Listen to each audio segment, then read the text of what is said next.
Welcome back, everybody! Now, let me just, yeah! We have people here! Gertrude, a member of the, whatever the fuck, I'm not even gonna try again, of the 7th a member of the 7th District Enforcer Agency of the Great Court of Heaven. She is a high-level Assistant Inquisitor of the First-Class Minister. As an Assistant Inquisitor of Heresy, she is tasked with aiding during interrogation and hearing.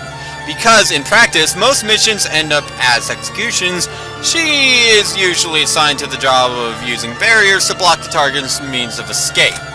When it comes to fulfilling her mission, she is calm, flawless, expressionless, and emotionless. However, most of the time, she is quite compassionate and is loved by many of her juniors. She has already passed her exam to become a full Inquisitor and was offered to fill a vacant position on a different district, but she refused. She waits for a reassignment under Delanor, to whom she owes a great debt, and continues to serve alongside as her assistant. Therefore, though she is an assistant, she is treated as an Inquisitor. Third-class Archbishop. Oh, but there's more. Cornelia, a member of the 7th District of the Enforcement Agency of the Great Court of Heaven, an Assistant Inquisitor and a third-class Minister. She has obtained high grades in academic experiences, but this is her first time on the job. She possesses a strong sense of justice, and is currently cramming for exams to become an Inquisitor of the Heresy, like Delanor. Her current goal is to become more like a veteran assistant, Gertrude. She normally has a zealous personality. However, she imitates Gertrude and tries to be emotionless, so she is too innocent and pure for the one connected to heresy hearings, and doesn't yet know the dirty jobs and the dark side of this profession. Gertrude intentionally selected her for this mission, with the sinks of plot with the Senate, within the Senate. She did this to make Cornelia's check and see whether she was really suitable for the job. Alright, so after my fucking freak out, let me make things more clear here. These characters, they're the Court of the High Heaven. Basically, this does mirror real life. If we are to assume that witches were real in real life, which they weren't, they were usually executed by the church. The church in this game, the church that oversees everything, is the 7th District of the Enforcement Agency of the Great Court of Heaven. So the Great Court of Heaven are the people who are looking for witches, and looking for people who break the genre, and they are seeing, like, they are basically the opposite of witches. They are essentially the opposite of witches in this game.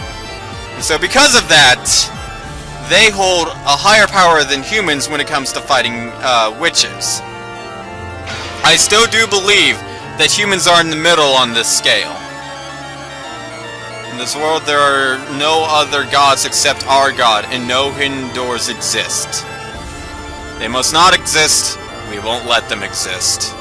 This is blasphemy against our God.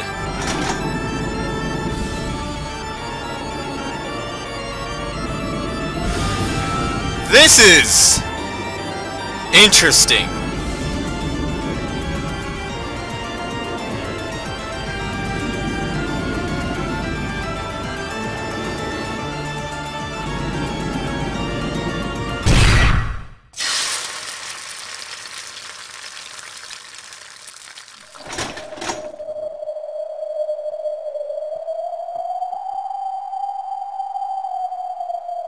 I love how she just keeps on changing text.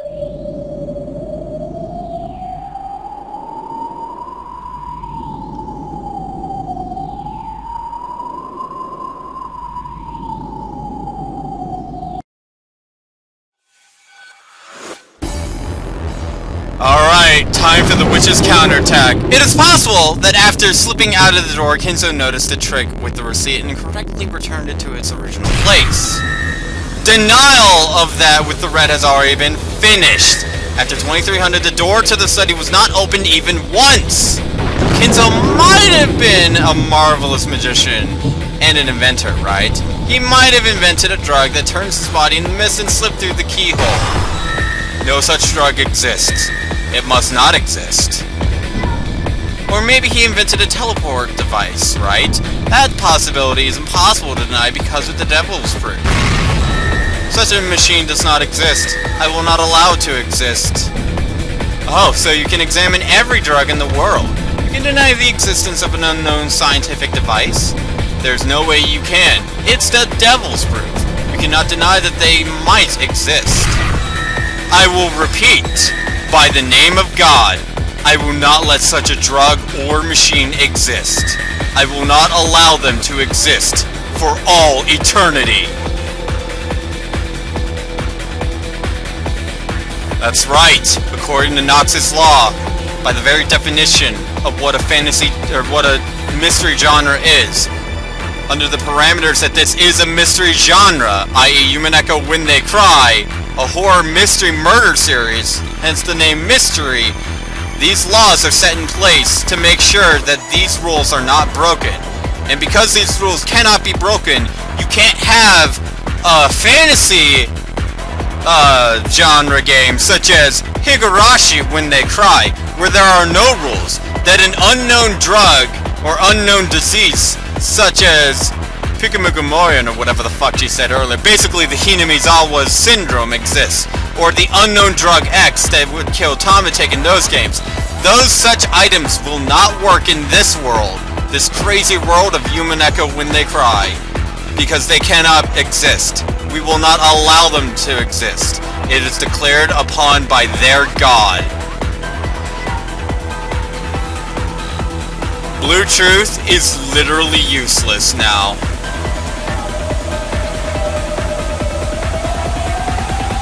This also destroys anything that Baller would have come up with, such as the small bombs theory, for such an item could not exist. However, weirdly enough, it does not cancel out the clockwise turning shooting idea.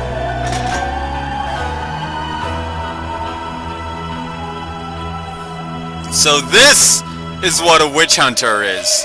Not the witch hunters that Angie knew that just stole the name and pretended to be witches. Did I just hear Beatrice's laugh in the background? Whatever. No, these are the real witch hunters. The ones that go out and actually destroy witches using logic. The very thing that Butler has been trying to do, these people do it like a fucking pro. Like, it's their fucking Saturday off. Let's just go kill Beatrice by denying her existence entirely. Yeah, that's these people.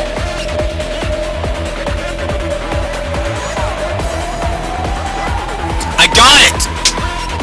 Perfect name for these characters in my Let's Play.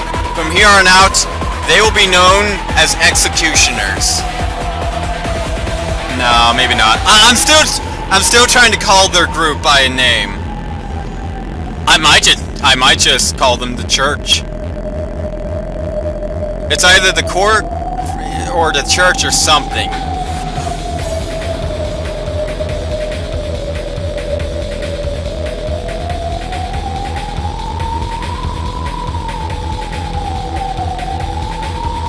You're still gonna try? You know what? They're witch hunters. They're hunters. No, I'm gonna go with witch hunters. Witches and witch hunters.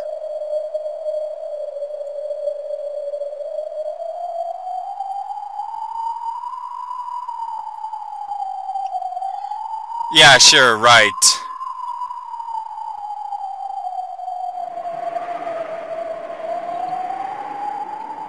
This is intense as fuck. I'm not gonna lie.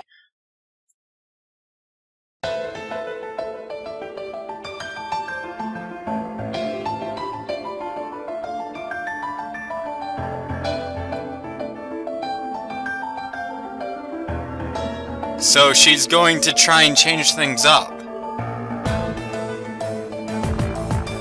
In order for Beatrice to get out of this, she has to explain magic. Something that just doesn't exist in the mystery novel genre. But she has to explain it in a way that it can be interpreted as a mystery genre device.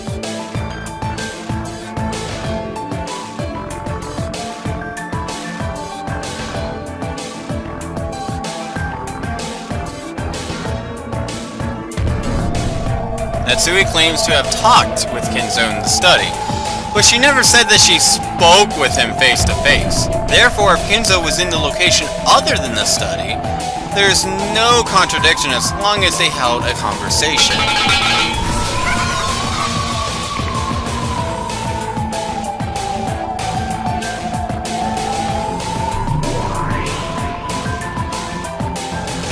Looked like opposite versions of the 7 Sins of Purgatory. Oh my gosh! That makes sense! They're angels, the 7 Sins are demons! Natsui used the internal phone line in the study to speak with Kinzo, who was in another place. There's nothing strange about Kinzo, who hates the relatives, predicting that they would enter his study and leaving to go elsewhere. He might have gone to the hidden mansion Kumidorian, which we do know actually does exist. Oh, the butterflies are swarming. The tables are slightly turning. The canned Beatrice flipped the chessboard over. Nah, that was a bad joke.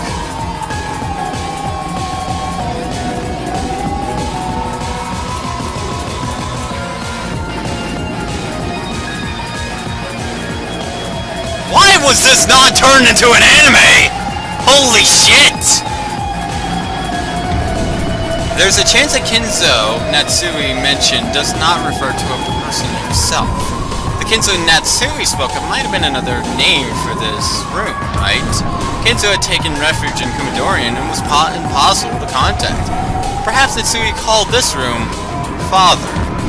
And by contemplating inside of it, she felt as though she had received some sort of revelation from Kinzo.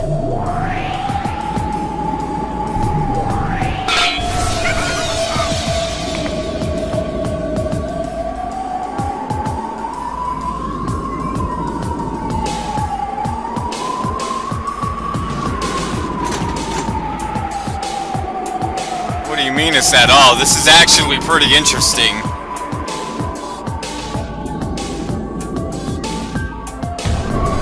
Even if, as you say, this room is a closed room, and impossible to escape from, you can't deny the possibility that he's still hiding in this room. I'm not talking about a hidden door. He might be under the bed, or above the ceiling.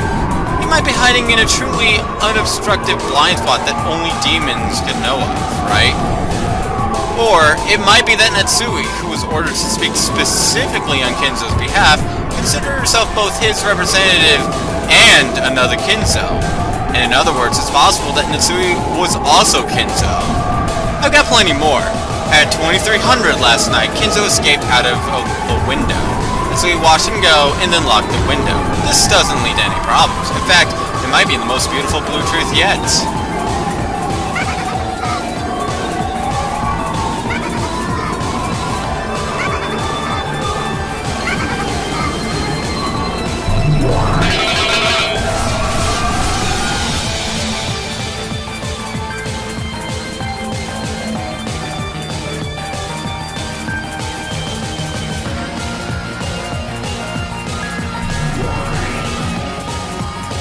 What about my turn?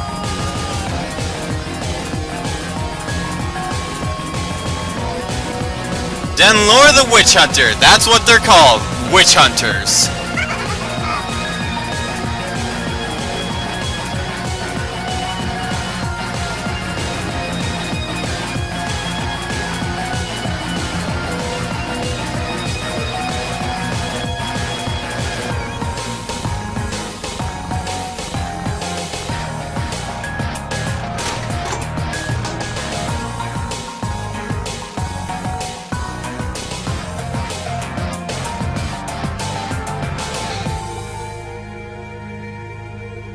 That's right, this isn't a normal opponent.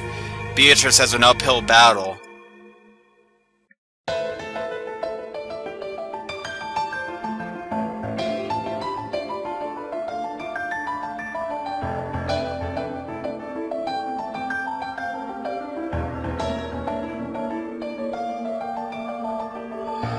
This is like, I'm so intrigued by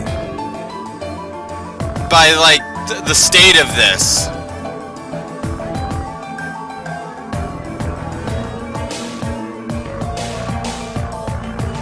That's right, she can fight against Natsui.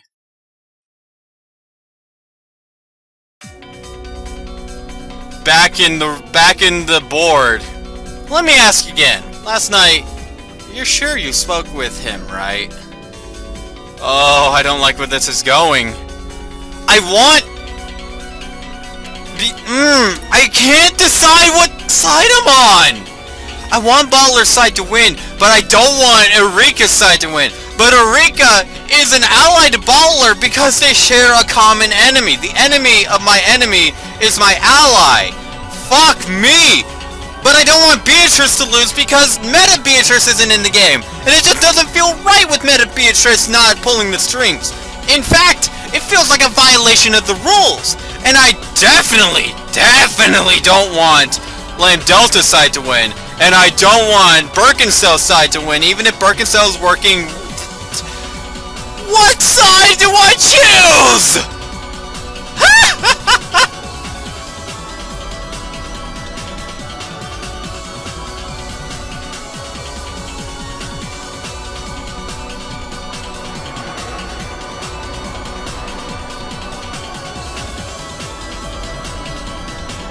That's right, if she says something if she says something that might contradict what Beatrice was stating, it's all over.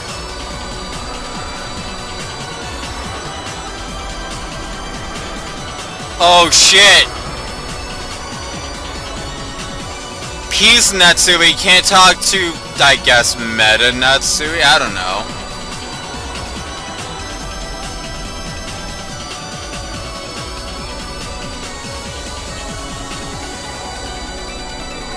Ushiromi and Natsui did at 2300 last night speak with Ushiromi Akinzo in the same room as him, which was this room.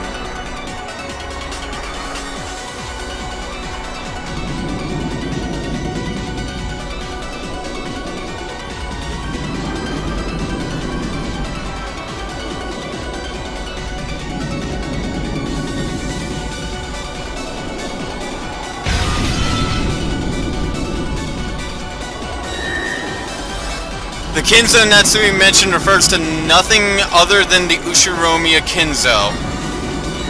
Natsui claims to have met face-to-face with Kinzo in the study at 2300.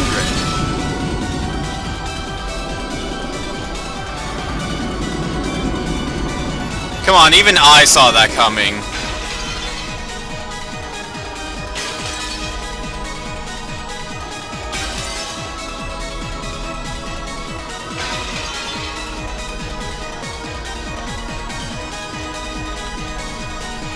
She denied them! Those denials gained the power of the Red Truth because of the Court of Heaven! The Witch Hunters got him! But there's still one last wedge.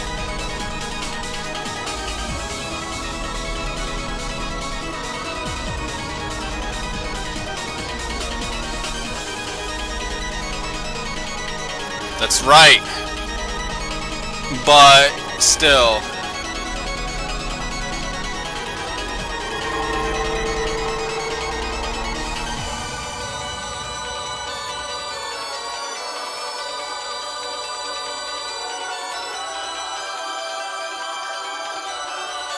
Witch Hunters are fucking scary. I can't tell whose side I'm on. Do I go with the Witch Hunters because they're fighting on behalf of the humans and they're probably the greatest weapon ever devised by a higher being? Or do I fight with Beatrice on this and hope that she escapes so that she can fight Bottler? Does Bottler even matter anymore? What is going on in this twisted world on Rokenjima? Ladies and gentlemen, we will have to find that out in the next episode of Let's Play Umineko When They Cry Chiru. So until then, guys, I'll see you then.